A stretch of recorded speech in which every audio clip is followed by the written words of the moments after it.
ఈ భారతదేశమును వృద్ధిపరచాలి, అభివృద్ధిపరచాలి. ఎందుకు అభివృద్ధిపరచాలంటే ఎడ్యుకేషను చాలా అవసరమైనది, హెల్త్ అనేది చాలా అవసరమైనది.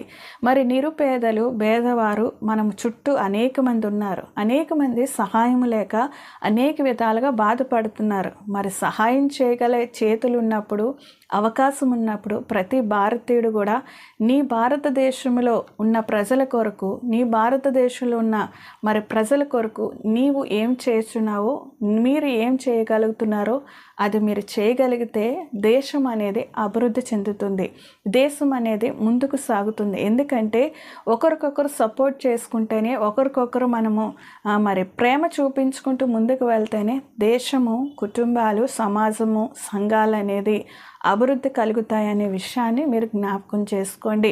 ముఖ్యంగా మరి ఎడ్యుకేషన్ చాలా అవసరం. ఎడ్యుకేషన్కి సపోర్ట్ చేయండి, హెల్త్కి సపోర్ట్ చేయండి, ఉపాధి కల్పించే అవకాశాలు మీకు అవకాశం ఉంటే కల్పించండి. మనం మరి కృషి చేయాలనుకున్న వారు కృషి చేయవలసిందిగా మీ అందరికీ కూడా ప్రేమపూర్వకంగా తెలియజేస్తున్నాను.